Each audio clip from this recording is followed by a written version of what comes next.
Hello mga kabibig! Welcome back sa ating bagong YouTube channel. Ito ang pinakamaingay na YouTuber sa balat ng YouTube.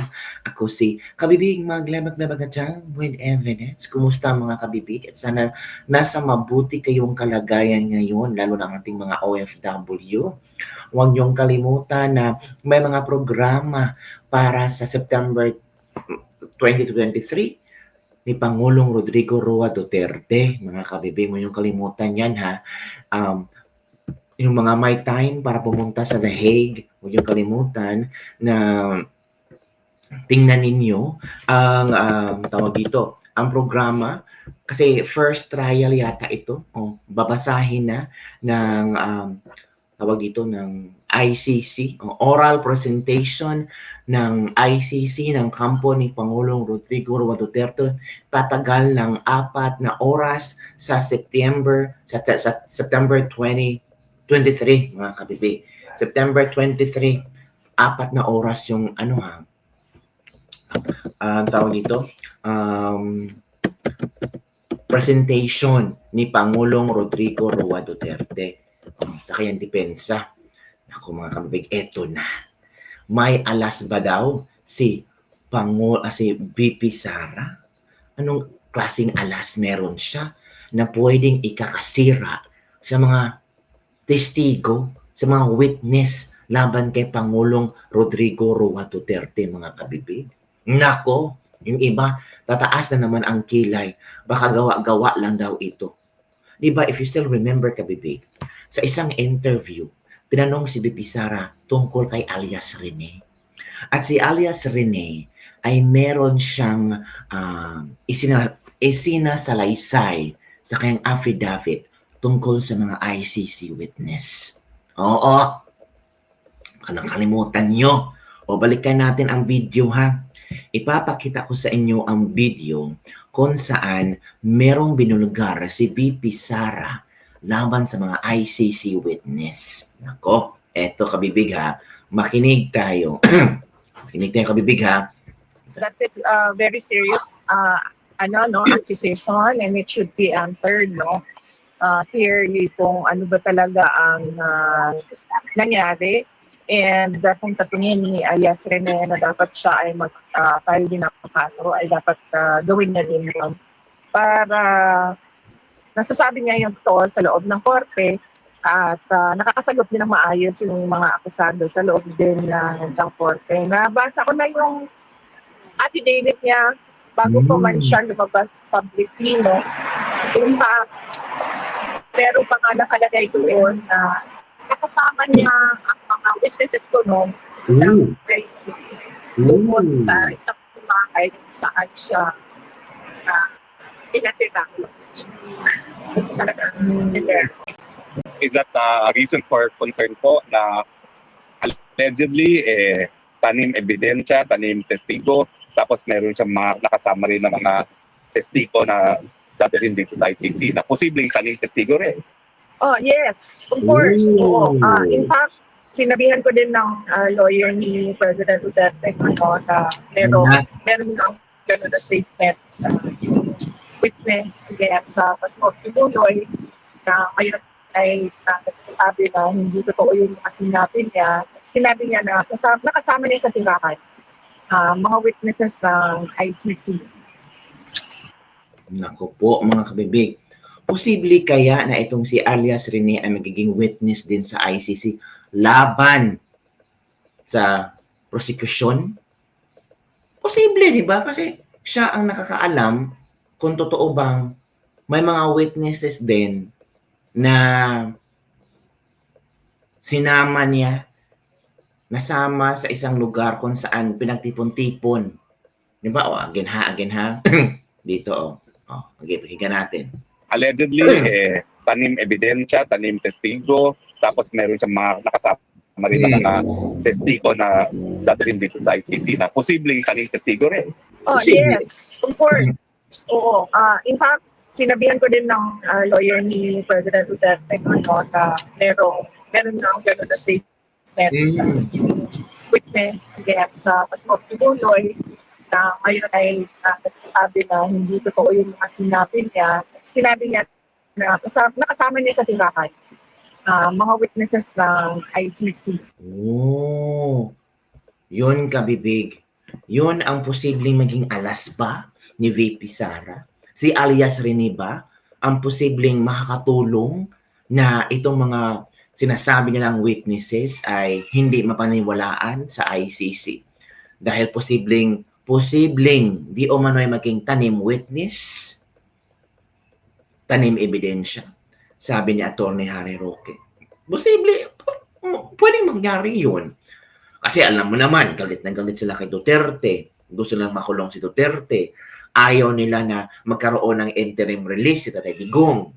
Diba? Kaya nga, merong 300 katao ang nag-apply para maging ICC witness. Ang requirements lang, dapat natural-born Pilipino ka, tapos meron kang mga pasa-pasa, may experience ka, you feel harmed, tapos make sure na naramdaman mo yung sakit. Grabe talaga. Kailangan ng medico-legal kung ganun mga kabibig, di ba? So, ano sa tingin nyo?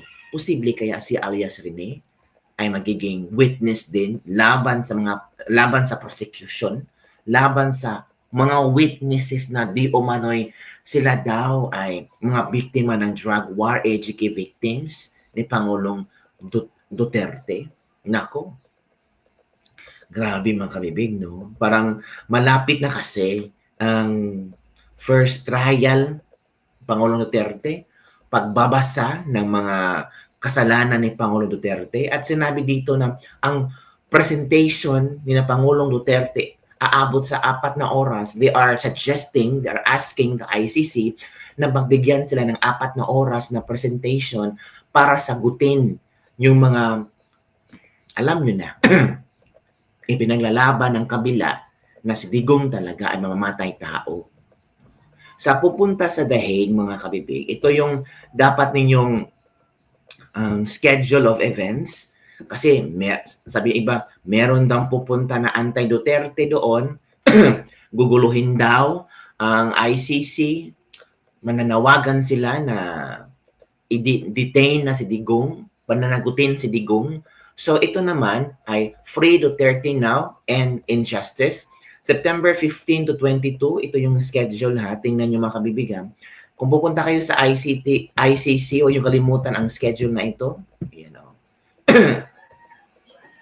Masahin natin. September 15 to 22, Parliament Duterte Art Exhibit. September 22, 2025, 3 p.m. to 8 p.m. Program Parliament with Giselle Sanchez. Pupunta ang pro-Duterte na artista si Miss Giselle. September 23, 2025, 9 a.m. to 6 p.m. Laan Van and ICC. September 23 to 26, 2025, Art Exhibit. September 24, 2025, 9 a.m. to 6 p.m. Laan Van Regan. So, I don't know kung ano mga programa ang nakalaan dito, but so far, ito yung schedule nila. So, sa pupunta ng ICC, take note of this schedule.